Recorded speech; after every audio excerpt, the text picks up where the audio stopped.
the Mindset Athlete Podcast, and I'm your host, James Roberts. I'm a two-time Paralympian and owner of James Robert Fitness, which is an online training, nutrition and mindset coaching business. First of all, I'd like to thank Lauren Williams for suggesting this quote to the show. An athlete is a mindset. It's how you prepare, think and execute. Not because of some elite status or physical stature. Anybody can be an athlete. By Chris Harth. And each week on the Mindset Athlete, we like to bring you inspirational athletes, a message, or experts talking about human optimization to teach you how to change your perception of your mindset and become 1% better. And on today's show, I've got Kelly Ruta. Kelly is a former clinical psychotherapist of 2 decades who evolved to become a sought-after breakthrough strategist in the entrepreneurial world.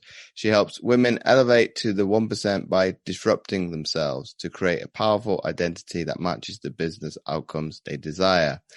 Kelly believes that women are being called to rise and lead like never before in the modern history. And entrepreneurs are perfectly positioned to create a massive healing impact on the planet when we create abundance and success. She seeks to positively impact thousands of women worldwide by teaching them to create strategic personal mastery so they are confident, brave, and command as they scale their businesses to 7 figures and beyond. Kelly is a hardcore introvert, Starbucks addict, full-on Scorpio, lover of all things beach. When she isn't working, Kelly is hanging with her ride or die besties or husband and 2 sons, often on the baseball field, but as often as possible with a good book, a martini, and her toes in the sand. So welcome onto the show, Kelly. Thank you, James. Thank you so much for having me. I appreciate it. Oh, it's my pleasure. Obviously, I'll give the audience some context as why we're doing this today. You and I and your team would have liked to have ideally done this months ago, but obviously, as I discussed with you to see how you were getting on, you had the obviously misfortune of contracting COVID. I did. And, it's interesting, James. I don't know what the news is like in the UK as far as this goes, but here in the United States, we hear about the people who get it and sort of have a cold or they feel like they had the flu. And then we hear about the worst case scenario of people on ventilators and people passing away. But there are hundreds of thousands of people who are like me, who contracted it and fell somewhere in the middle. So I was in bed for 2 months, all of July, the majority of August. And, as of the recording of this, it's the end of October and I'm still struggling with symptoms. So I fall into what they call the long hauler category. And so it's been quite a journey, but I am certainly grateful and appreciative that I'm still here. I'm still functioning. My business is running. My family is healthy. And eventually I will get fully well. But man, has it been a journey. I'm not going to lie. It's been a challenge.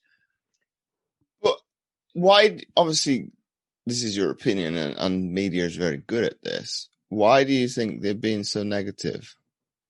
Because that's their job. Negativity grabs people's attention.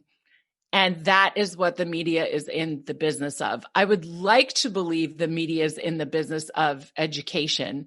But I think that they have many of the outlets, not all of them, but many of the outlets have evolved to be more attention grabbing than educational. And so negativity creates drama. Drama grabs attention. And so unfortunately, I think that that's just what drives ratings. And so that's the way that they've gone. But this moves me nicely into what we're going to talk about today, talking of the unconscious mind. And ultimately, through no fault of their own, especially probably the US public, the news and that rhetoric that you're talking about, drama, ultimately negativity breeds negativity. What harm are they actually doing as a psychotherapist? What harm are they doing subconsciously? Tremendous harm.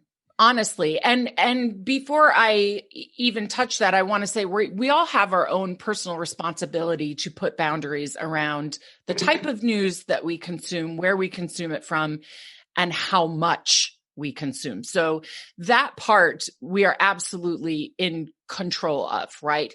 But in terms of the industry, I think it brings me back to 9/11. So I lived about 10 miles away from ground zero when 9/11 happened. And so at the time, we had our windows up. It was an absolutely beautifully stunning day here in the United States, 9/11. It was warmer than usual in the Northeast. And so I had all the windows in my condo open.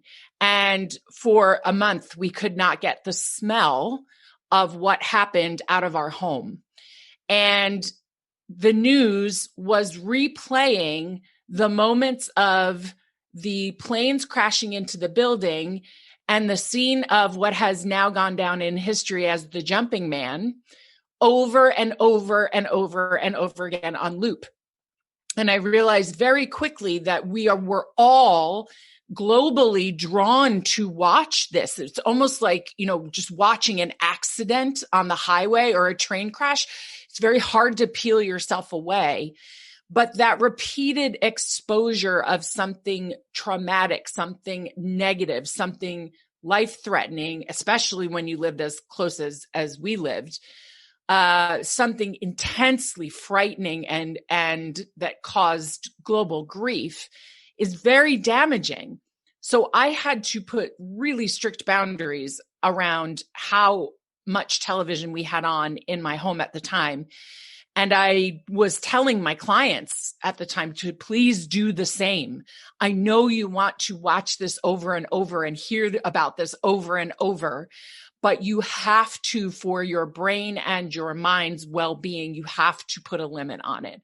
And so I think because this year has been so odd and so traumatic in many, many ways, not just the death toll of COVID globally, but the loss of jobs, the loss of physical and mental wellness, the loss of economic stability. I mean, just so many losses, and living in a constant state of anticipatory anxiety.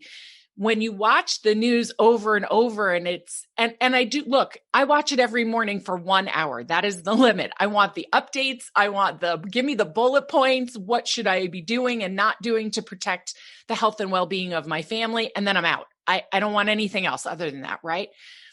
I think we have to be very, very careful, because when you are on repeated exposure to information that A, creates a very clear image in your mind, and B, triggers strong emotion, that will directly impact what is, in psychology, we call it the unconscious mind. In pop culture, we call it the subconscious mind, but it will go direct. That is the language of the unconscious mind. So we have to be really, really careful. And I don't know that the news outlets are consciously or even knowingly doing it for that reason, but we as consumers have to understand that it doesn't just affect us on a conscious level, it affects us on a much deeper level as well. Do you think, well, obviously I was in high school when 9/11 happened, and social media didn't exist, or it was very juvenile or infantile, be it MySpace, you could very much remove yourself quite easily, because most people did not have, the internet on their cell phone or their mobile phone. Do you think it's gone to another level of what you're talking about when it comes to COVID? Because you not only do you have attention grabbing of the television, your laptop, tablet, desktop or phone, you also have Twitter, Facebook, and maybe some degree Instagram. Do you think, obviously because of popular culture, it's made it a little bit more difficult to remove yourself? Because 1,000%, not even a little bit more difficult. I don't know if you or your viewers have watched The Social Dilemma on Netflix. If you have not, I strongly recommend that you watch it. It's basically a documentary that was created by many of the original founders of all of the most popular social media platforms, as well as the founder of, Google Mail, the developer of Google Mail and, Gmail and all those things. And they talk about how they started with great intention of connecting people globally. But what happened was these platforms basically became incredibly intentionally manipulative of their users. And so I am a mother of teenagers, and I watch this with teenagers, and it is extremely dangerous because they don't realize they're being manipulated. A lot of adults don't even realize they're being manipulated. They're not, because they're adolescents, they're not good at setting boundaries. They're not good at realizing how much time they've spent on a device. They go down the rabbit hole very quickly and can end up in a place that's not good for them. And because of what all of that stimulation does to their brain, it's actually having a negative impact on mood. We're seeing more depression and more suicidality as the result of, abused social media use because of dopamine changes and serotonin changes in the brain. So it's not even a little bit. It's a ton. It's a lot. How do we reverse that trend then? Oh gosh, that's a really complex question. And I am not going to say that I have the complete answer, but I do think for adults, it's about self-awareness. It's about being really discerning about where you put your focus and attention, because what we know about focus and attention and the mind is that the more you place your focus and attention on something, the greater the expansion of your experience of that thing will be. So if you are constantly flooding yourself with negative, dramatic, toxic information or images, on and off all day long, it is going to kick off a chemical response in your body. And your body can over time get addicted to that chemical response.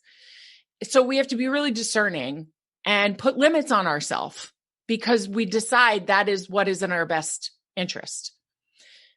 As parents, there is something that has gone on with my generation. I'm going to be 49 in a couple of weeks, and I don't know what has gone on with my generation, but a lot of them have been more interested in being friends with their kids than parenting their kids. And I say to them, I have sons, and I say to them all the time, we'll be friends when you're in your mid-20s and older. I'm not here to be your friend right now. So you're not going to like a lot of the things that I impose upon you, but my job is to be your parent. And that means setting healthy limits and boundaries and then holding you to them. So as parents, it's not just about discipline. It's about protecting your child's brain, their mood, their energy, helping them not to become addicted to that. People say addicted to social media, but really it's addicted to that kind of stimulation. That's what it is. And so as a parent, it feels like you're doing something mean or, you're not being nice to them by putting limits and boundaries, but really what you're doing is protecting their brain and you're protecting their psyche. And that is a good thing. And we have to stop viewing that as being mean to our kids. We're not being mean. We're giving them a good shot at being healthy adults. And I could probably echo that a little bit because I worked in education for a little bit, and I tried to be in probably an authority figure. I tried to be their friend and get them to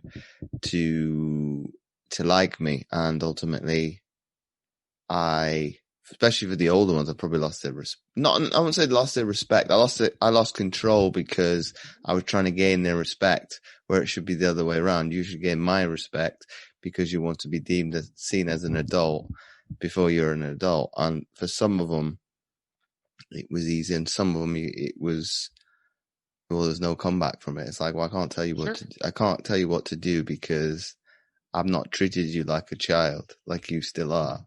Mm-hmm. Mm-hmm. It backfires. It absolutely backfires. And I understand why people want to do it. I worked in a high school for 14 years.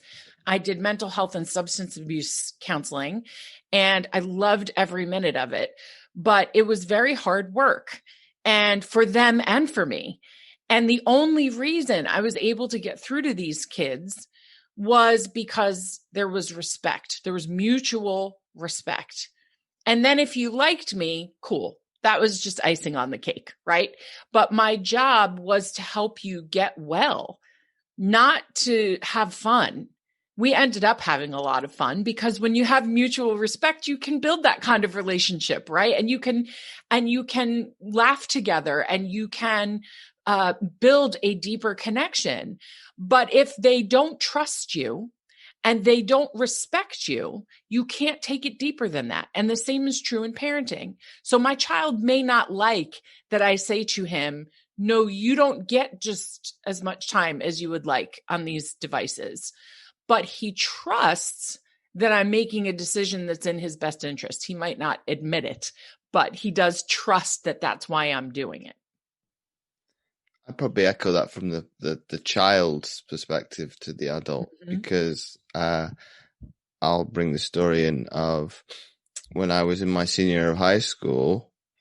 I wanted to hang out with the high school soccer team because I was the manager of it. However, I was up and coming in my swimming career. My mum said, well, you're not going to this championship because ultimately this is where you want to progress. And as an adult, and I've said it on many podcasts now that I've been a guest, she had the right intention for me then. I just couldn't see it. And as an adult, I can kind of say, you made it crystal clear. I don't care what you want. This is the choice that you want to ultimately make as your career, which it was at that time, and it was for just over a decade. Mm-hmm. This is where you're going. I was successful in that championship. That reinforces that you're right, because it makes me feel better of the decision. But I think it's a life lesson for me as an adult, as I need to trust that she has the right intent. And it was as an adult, you are 100% accurate. That was the right thing. That is, I don't care what my mind was as a teenager. Me as an adult agrees with it. Mm-hmm. Which is a very hard thing to see when you're an adolescent. That's one of the challenges of adolescence and that developmental period, right? Is that my son is 6 feet tall and 190 pounds. He looks like a man. He's not a man. He's 16 years old. And so that's really challenging because you can look like an adult. In many ways, you may operate like an adult. You may be able to have adult-like conversations, but your brain is not an adult brain by any stretch of the imagination, and it won't be for many more years, especially for males. It's well into the first part of their 20s until your brain fully matures. Females, it's a little bit faster. Same thing with emotional maturity, much later for males than females. So it's a really hard age for a lot of reasons, but that's one of them, right? Because psychologically also what you're doing is you're becoming an individual and you want to be treated like an adult, but you don't have the brain or the mind of an adult, even if your body looks like you're an adult. And that's a hard thing for a kid. It really is, because it's hard to reconcile. So they've kind of stuck between a rock and a hard place now, coming back to the social media perspective. And yeah. I was watching an NFL show over here for one of our networks, and they were interviewing a high school quarterback, and the coach wasn't very well spoken, but I think he got the stage fright. But in terms of, he was saying, oh, this quarterback has, I don't know how many followers on TikTok. So we paused it as a family. That's not social. Doesn't make that person sociable. That's playing to the stereotype that because he's got social status as the high school quarterback, he is popular. and thus being able to maximize that on social media. But from what you've just said, how dangerous is that at a subconscious level? I think it's very dangerous in that anything that we allow our kids to be exposed to repetitively has the capacity to enter the subconscious mind and create what we call a limiting belief, right? And the unconscious mind, the way it works is it does not have judgment. It does not have, there's no self-awareness. It sort of runs like a hard drive. So there's programs and its job is just run the program, kick out the output, run the program, kick out the output, even if the program is a poor quality program. So if you have a beautiful, say, Mac computer, but it is loaded with really poor quality programs, the output you're going to get isn't going to match how beautiful or how much potential the computer has. It's the same thing with the unconscious mind, because it doesn't judge the quality of what's back there, but the unconscious mind runs about 95% of the show. So we've got to make sure that we are mindful of what the kids are exposed to, how often, for how long, and across how many platforms, because that messaging gets in there and then they carry it with them for life until and if they learn how to work with the unconscious mind, which I teach people how to do, but it's not something you change overnight. It takes months to change, and you can carry it for decades. I mean, from birth to around age 6, everything goes directly into the unconscious mind because we don't become conscious beings until we're around 6 years old. We don't have any real sense of self-awareness. So I work with people who are in their 50s who know they picked up a limiting belief when they were 5 because they just heard it in their family over and over and over. Rich people are greedy. Rich people are greedy. Rich people, like that kind of thing. And at 50, they're learning how to reprogram that because they're finding, wow, I'm trying to build a profitable business and I keep sabotaging myself because I have this program that I don't consciously believe, but unconsciously it's dialed in. And the unconscious 99% of the time will override what you consciously think and believe. So it's really, really important if you're thinking long term. And that's what we do with parenting is you play the long game, right? You're making decisions now for the men and women you want your children to be in the future. You talked about like the 95%. Is it very much to give somebody a picture inside their head of either the Matrix or Wreck-It Ralph, where it's a program ultimately manipulating something and putting, actually derailing a program and making it corrupt. So how you talked about like months. I probably disagree. I said and I've had limiting beliefs, and people will probably find that hard to believe. But why is it so difficult to dial into that? Is it because of it's so, for some people it's so deep rooted inside their brain? So there's 2 reasons. Number 1 is a psychological reason, and that's resistance. So resistance everybody has. And when you try to change some part of you that has, you've defined yourself by it, you identify with it, even if you don't like it, it's just your normal. And you go to change that, even if it's a change that you're excited about, you're saying this is a positive thing for me, much like quitting smoking, changing your diet, picking up exercise, and leaving a toxic relationship. You know, this is a really positive thing. You're going to have resistance to changing it. That is normal. It happens to everybody. The problem is not everybody knows how to navigate their own resistance to create successful change. So that's the psychological part of it. The other part of it is, while we as human beings can sort of have this aha moment, this breakthrough, your brain does not rewire in a moment. Your perception may miraculously shift in a moment. right? But the way your brain is wired, so the neural networks that allow your thoughts, your beliefs to travel up and down in your brain, that takes weeks to rewire, to go along with whatever new thought, belief, habit you're creating. And so we do need a span of time in order to change the brain. And we can't create a new habit around a new thought, a new belief, a new paradigm, a new perception. We can't create new behaviors without the brain being on board. And so we do need a stretch of time, and we do need to be doing things a certain way to assist the brain in reprogramming, rewiring itself to create the new normal that you're wanting, the new outcome, the new identity, the new behaviors that you're wanting. So that's why it does take a bit of time. So it doesn't. So it's almost like a paradox a little bit in terms of putting reality of Wizard of Oz of. I'm trying to get which character it is. Tin Man. Uh-huh. Is it very much an aspect of, yes, he wants a heart, but no, opposite. It's the other way around. Can't remember which one wanted a brain. Scarecrow wanted a brain. Right. Do you think it's an element of putting all those three characters together? The Lion wanting courage, the Scarecrow wanted a brain, and the Tin Man wanting a heart.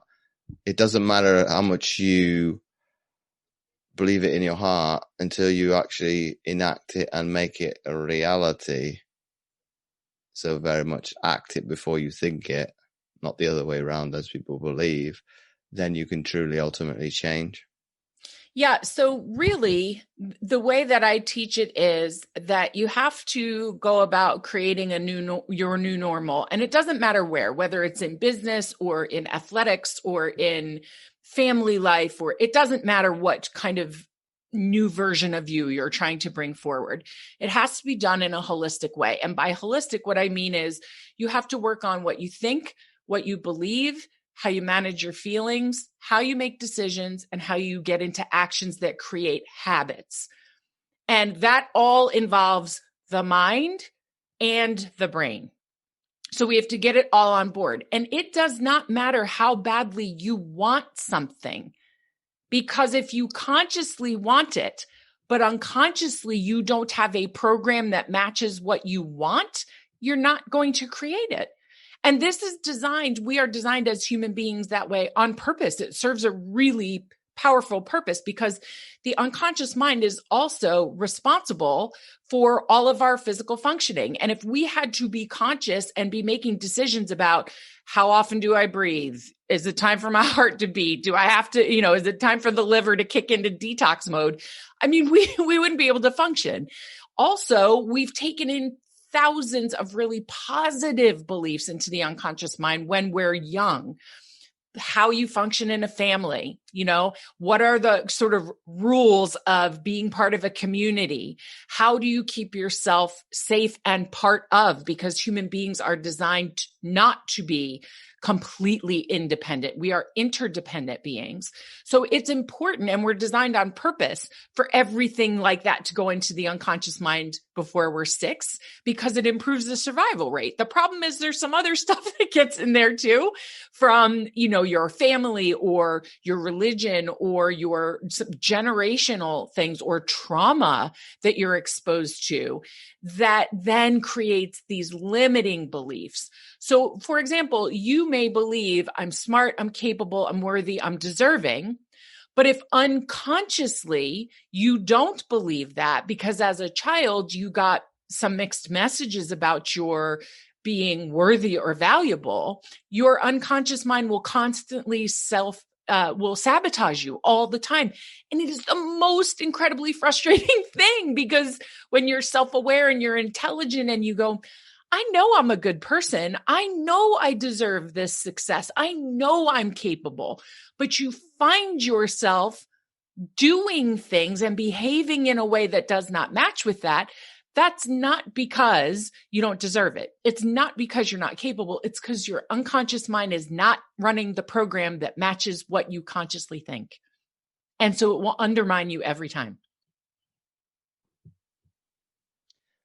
But if we backtrack a little bit, Kelly, what's from your perspective clinically, what's the difference between, for people listening, between the mind and ultimately the brain? So the brain is just simply the physical structure that supports the mind. And I guess, it's been asked for centuries, where is the mind? What is the mind? And it's a very difficult question to answer other than I've studied it from a psychological perspective, right? So I understand the way the mind works, the way personality is built, the function of the ego and how it gets in our way, those kinds of things. I cannot tell you where it exists. I can tell you without any hesitation that your unconscious mind is connected to the universe and is connected to collective consciousness, regardless of whatever your religious or spiritual beliefs are. That's just a reality that's basically been proven by quantum physics. So, and you can take that to a whole other level based on, your own spiritual or religious beliefs. But the brain is the part that we have to get on board with what the mind is saying it wants for our human experience. Because if the brain isn't wired to support it, it can't happen. There's a phrase in the coaching industry, if you can't perceive it, you can't receive it. So in other words, if you don't have the part of your brain kind of turned on and open to seeing in your environment possibilities, pathways, outcomes, examples of what you want, it is nearly impossible for you to go and create and receive what you want. Which is why and this is a whole other topic, but for communities that are marginalized and communities of color who don't see people in roles, visible roles, it's so much harder to become that thing because you don't have anybody to look to say, see, it's doable. And this is how they did it. And I can go research how they did it, right? Which is why I love your story and what you've done, because it gives other people an opportunity to say, he did it, which means it's doable. And I can go study how he did it. And I can talk to him about how he did it. And I can now see in my community somebody who's done it, which makes it so much easier for your brain and it reduces your resistance. That's why it's always been easier for white people, because we have examples everywhere. Not true in communities of color. And our brains really need that, but so does our psyche. Our psyche needs it as well, but they are separate things. I appreciate the ego boost or the massaging of my ego. And this is a discussion I had with my mother last night of who was my role model growing up. And ultimately it was a soccer player, playing from, he's now the national coach of Wales, but of Manchester United, Ryan Giggs. But he is mixed race like myself, and his father's black. But what we know now me being in my 30s, I didn't know when I was growing up. So it's been, I perceived him as white. He wasn't white. He was brought up by his white mother, and same with me. It's like coincidental and a little bit ironic. That was my role model as, well, I want to have the same success that he's had up until, he was still playing until he's 40. So that's a massive achievement. And in terms of their team success, he was there from start to finish. So I was like, well, I want to replicate that. I don't want to be a carbon copy of him, but I want to be able to have my own reality of that success. And somebody asked me that yesterday for an interview, who was your role model? It's like, well, I didn't say why like I have done here, but he was my role model because he was successful. It wasn't to do with race. It's like, well, I want to be you. And how do I do that? I didn't research it. I just did it. I was in that kind of environment anyway. Everybody I grew up with, sport. They loved it. They breathed it. They did it. did I expect to have this success that you've mentioned? No, but that would be a bit me being realist. But I had the epitome to whatever I've dreamed to make it. It's like I did have speed bumps along the way. Oh, we all do. I dismissed that dream of becoming a professional athlete when I got into my teens. It's like, well, that's not a reality. You can't become a professional basketball player or play soccer. Yes, that's a reality because I have a disability. But I had a coach when I was 15 come out of nowhere and say, what about disability sport? And I wasn't very happy with that either, but that's a different tangent altogether. No, it's because I was in able-bodied sport and it wasn't in the spotlight. It is now 20 years on in the early 2000s. Like, why dismiss it because I'm in a able-bodied world? I don't class myself as, I still don't to a certain degree, but I don't class myself as disabled because I'm viewed within society as what is acceptable. We will accept amputees. Okay, I'm quote unquote normal, but what is normal from a psychological perspective is a different question altogether. That is true. Well, that's why I said to somebody when you look at mental health, okay, it's marginalized because it's not deemed as normal. That's why we don't use that word, or I won't use that word, because I have seen too many people be labeled as not normal, as crazy, labels like disabled have a context to them that create more limitations than they create opportunities. So people would come into my office when I was a therapist and say, I think I'm crazy. And I would say, crazy is not a diagnosis. That is not, we don't use that word. We don't use that word. What you are is suffering, and we're going to figure out why, and we're going to figure out a path out of it. But we don't, I don't use words like that. I don't like labels in general. And, I appreciate your resistance to that word, right? Because it doesn't sound to me like it fits for you, that is just not a match with your identity. Like, you just don't see yourself that way. And I love people who are willing to be disruptive. And I am very outspoken about things like this because I want to disrupt what causes people to believe in limitations rather than in limitlessness. There may be boundaries around how you get where you want to go, but I want people to truly believe on a deep, deep level. And when you start to accept these societal limitations and paradigms and perceptions as your own and you integrate them into your identity, then you will behave accordingly. And we don't want people doing that.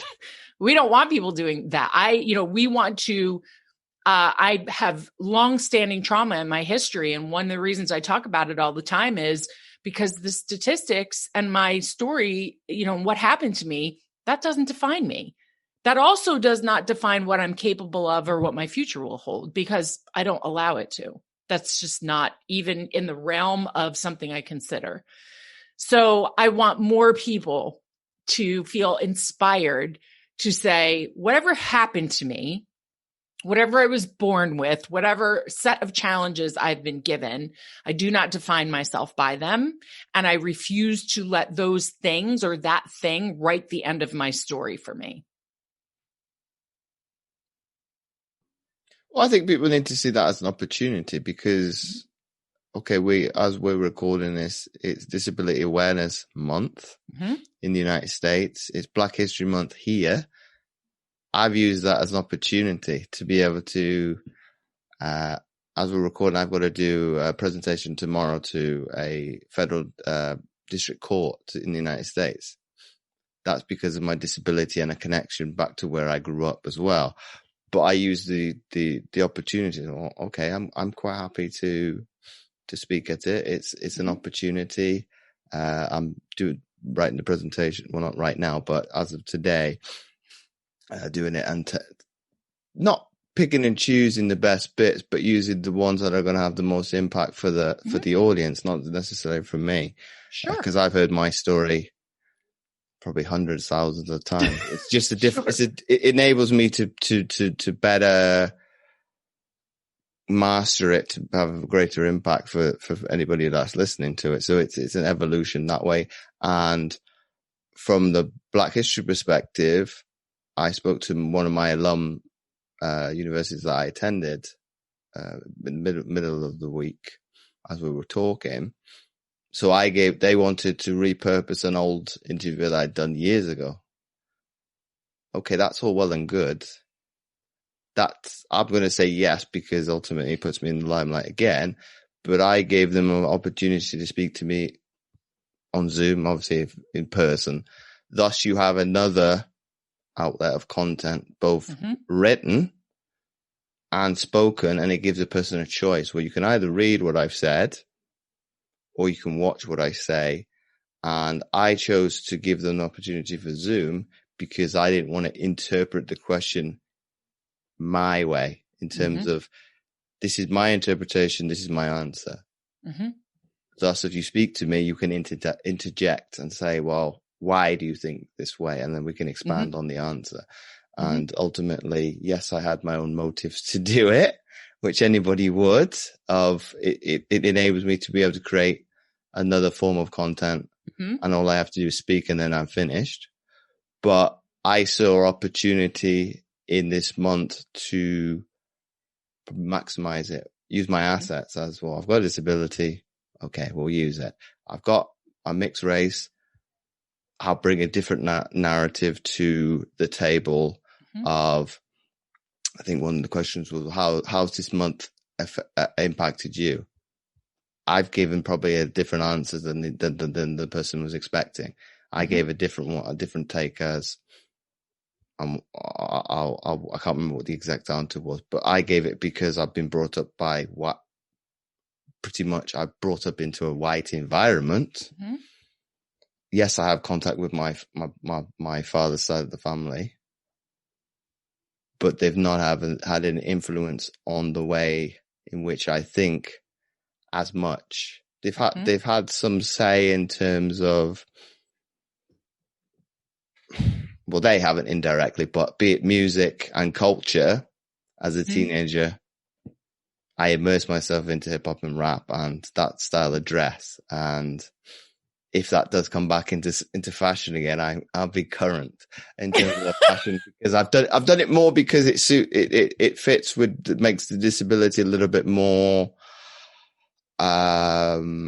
it's more fitting, because I'm not going to put holes in clothing because of the prosthetic. So it's been a little bit more appropriate. But I'm probably more in shorts now than ever, because I don't care what people think. Yep. I'm comfortable in my skin. If you want to ask a question, fire away. I can see that. I could probably read it in people's eyes. It's like, you're scared. No. You could say whatever you want. I don't care. I've probably heard most questions because it comes from kids, and they're not afraid to do it. And they're so curious. That's the beautiful thing about kids. They're so purely curious. It's not coming from any ugly place. It's just curiosity. So that's what I like. I think that's where, when I have spoken to high school kids, I think they're scared. It's like, what are people around me going to think of my question? How is it going to be interpreted by the staff? Yes. I think now I've probably learned, when's the last time I did it? About 5-10 years ago, I think. Not 10 years ago, about 5 years ago is the last time I've probably spoken to a high school. I would probably come into and say, when I've stopped talking, you can ask whatever you want. I could care less what this part of the audience thinks. You ask me what you want to, I will answer it. And then ultimately, you were coming into adulthood that way because you're holding yourself responsible to to the outcome that comes out of my mouth. So if it is belittling to me, the question, I just put the ego to one side and I'll answer it. Mm-hmm. I get that. I've been speaking from stages for 25 years, and I always incorporate my history of trauma in my storytelling.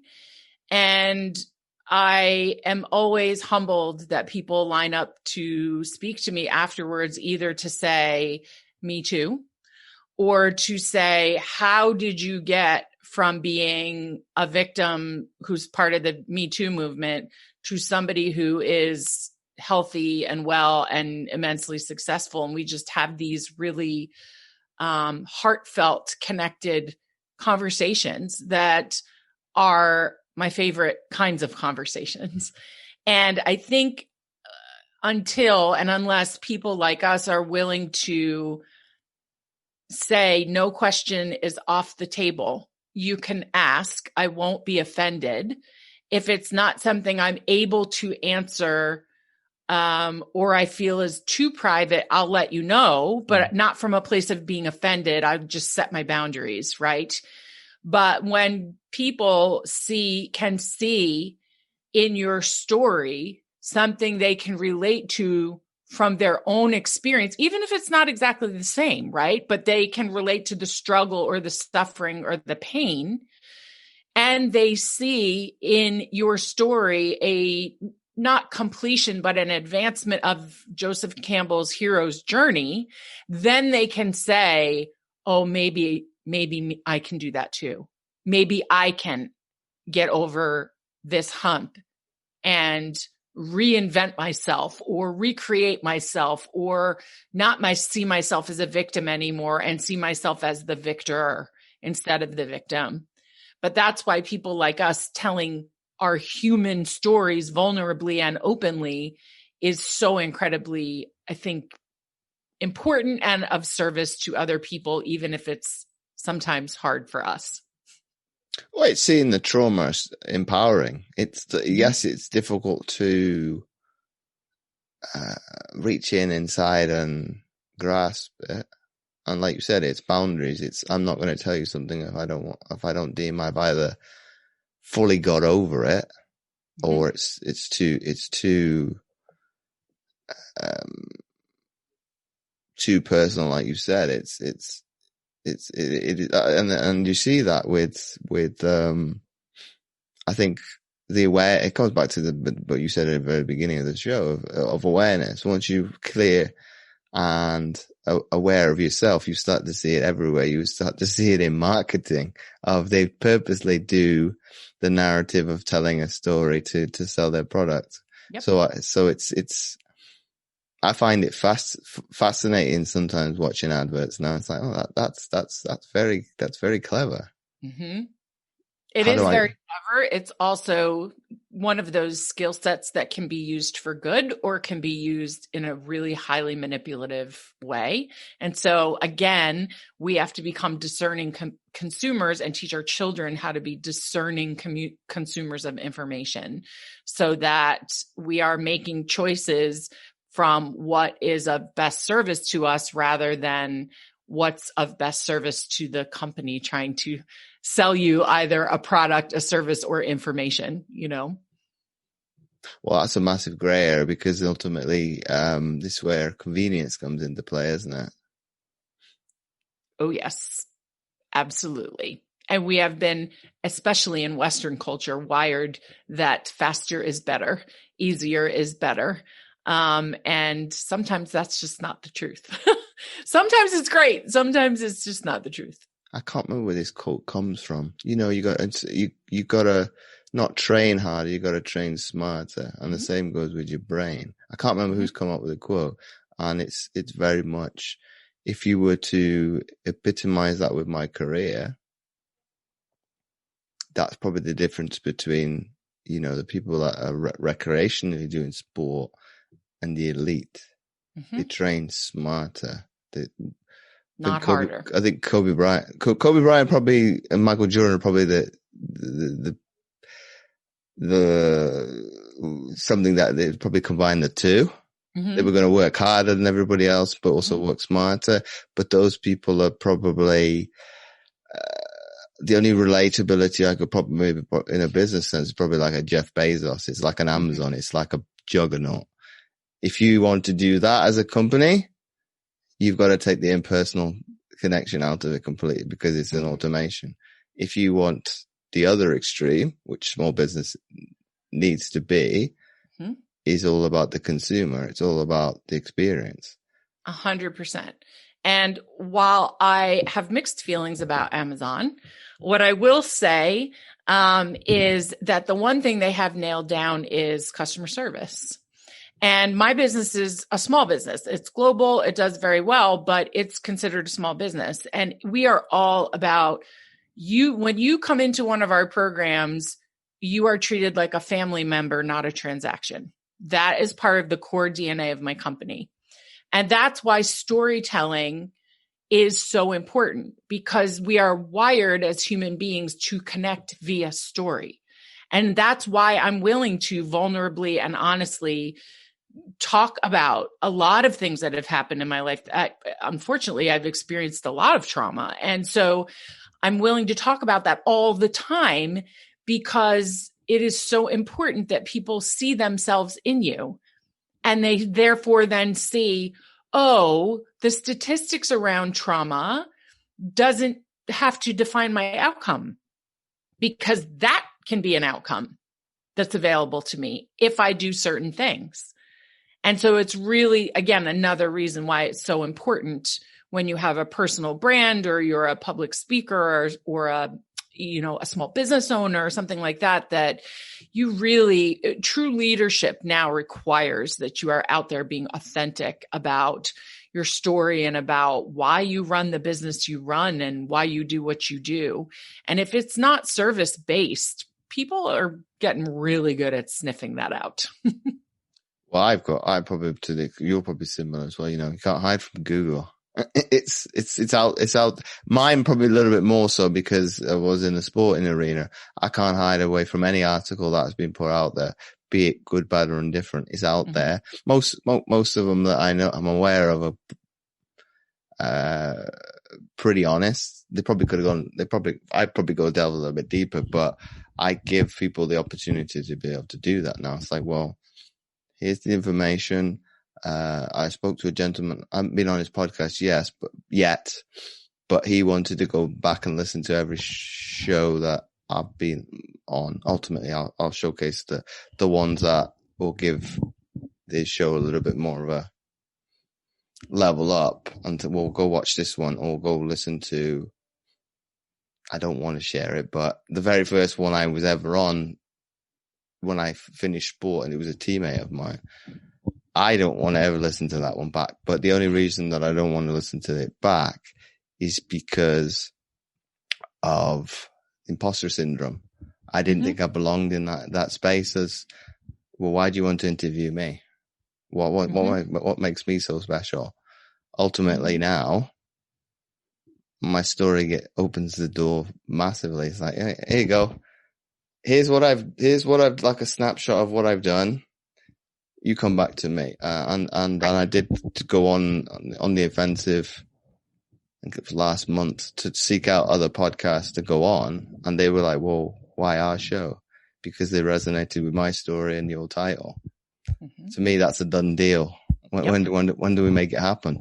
But ultimately, that is probably taking, the story to empowerment to the extreme. It's, somebody asked me, what lasting quote would you like to leave for the show? They asked me the why. I got away with not having to answer the why. And I use, Vini Vini Vici. I came, I saw, I conquered.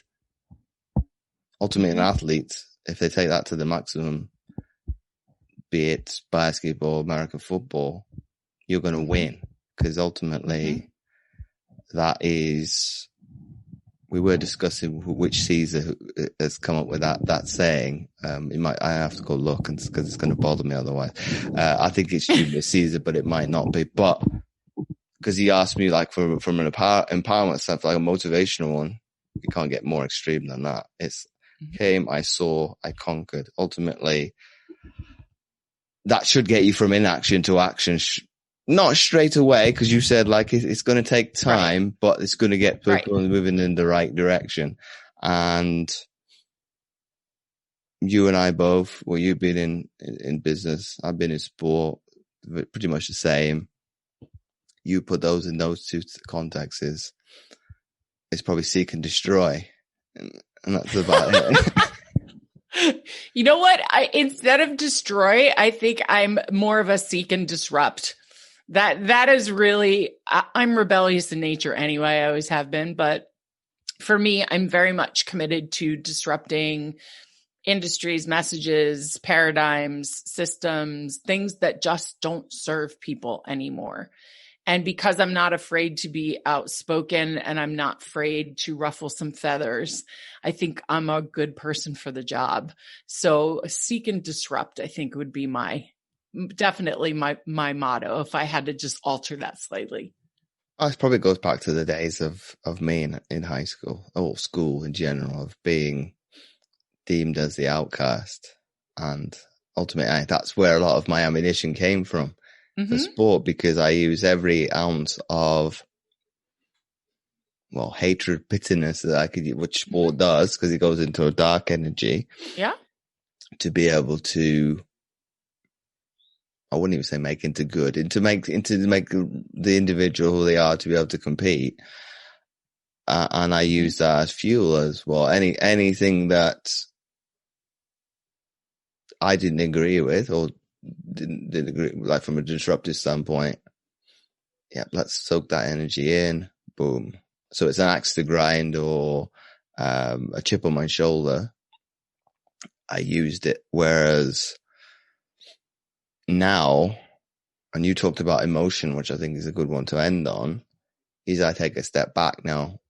And what my coach got us to think about the other week as, what did you do particularly wrong as the individual or the coach to put yourself in that predicament in the first place? So what have you done to make yourself angry or irritated with somebody else? How did you steer that conversation now? And I think that for me was momentous, because like, well, okay, you get angry and irritated with people. What have you said and done before that? And I had to take a step back and kind of said, okay. So I look and examine and reflect on everything I've done with an individual and think, well, okay, it's not their fault. Some of the blame has to rest at your feet. That's hard for everybody to do.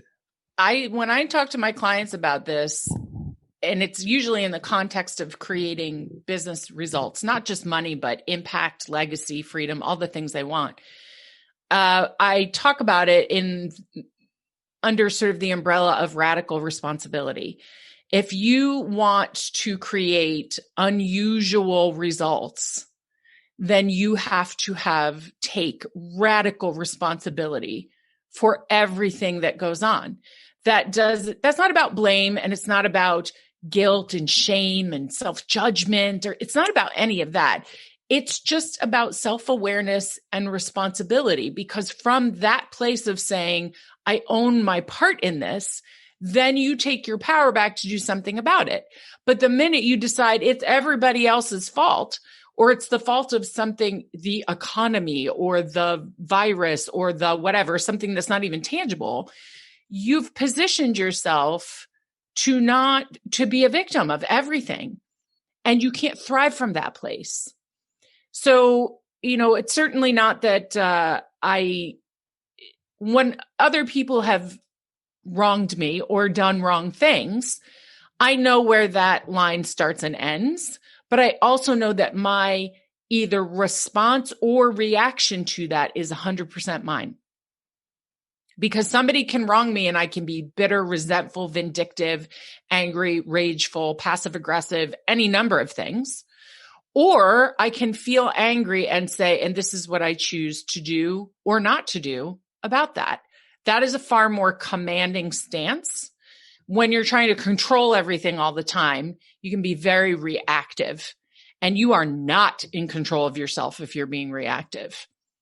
And so I think that idea of practicing radical responsibility all the time will serve you no matter what you do or, you know, how you make money in life or whether you're married or whatever. It'll serve you everywhere. I know you're very, very busy, so I'm going to ask you my last two questions. Sure. This is a question I like to ask all my guests, and I'm going to ask you a different perspective on this. Great. As a coach, if you could sit down with any coach, dead or alive, who would that be and why? Okay.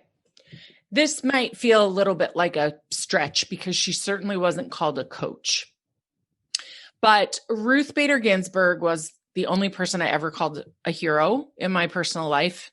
And she had hundreds of law clerks that she mentored and I'm sure coached along the way in her position. And so she is the only person that I would do anything to have ever been able to just spend some one-on-one time with, because I have the utmost respect for her, not just as a Supreme Court justice and the second female ever to be a Supreme Court justice, but because of the kind of life she lived, because of the advocate that she was, because of her temperament, because of so many things. She was absolutely my hero. So that's who I would want to sit down and just have a really deep conversation with. And my final question before we wrap up the episode is, if you had to summarize what we've been speaking about into one sentence for people to take away, what would that be?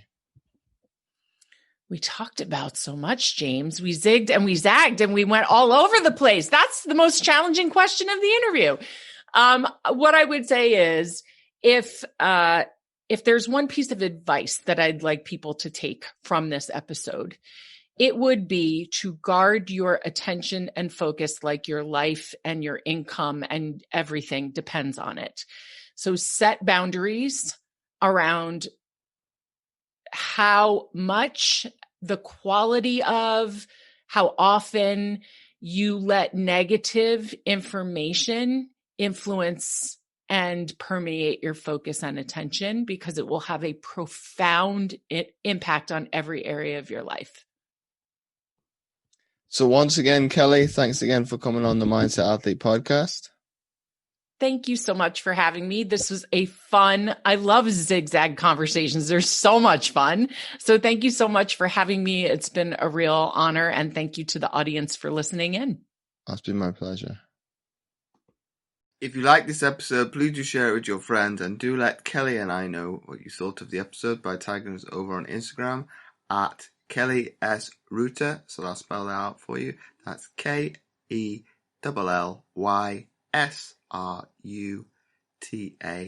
And at the usual James O. Roberts 11. And again, I'll spell that out for you. That's JAMES, the letter O, ROBERTS, and the number 11. And again, you can do the same on Twitter and Facebook. And in addition, if you had any follow-up questions, don't hesitate to shoot them over as well. And finally, don't forget to check out Kelly's website, www.kellyruta.com. So that's www.kellyruta.com. And as always, don't forget to check out my free content at fitamputee.co.uk and click on the tab Resources. But not forgetting, I've also started a new Facebook group, especially for the podcast, which you can find by typing in The Mindset Athlete. The links will be in the description. You can find all the show notes at mindsetgame.libsyn.com under the category General. So once again, thanks for listening, and I'll catch you next week for another episode of the Mindset Athlete podcast.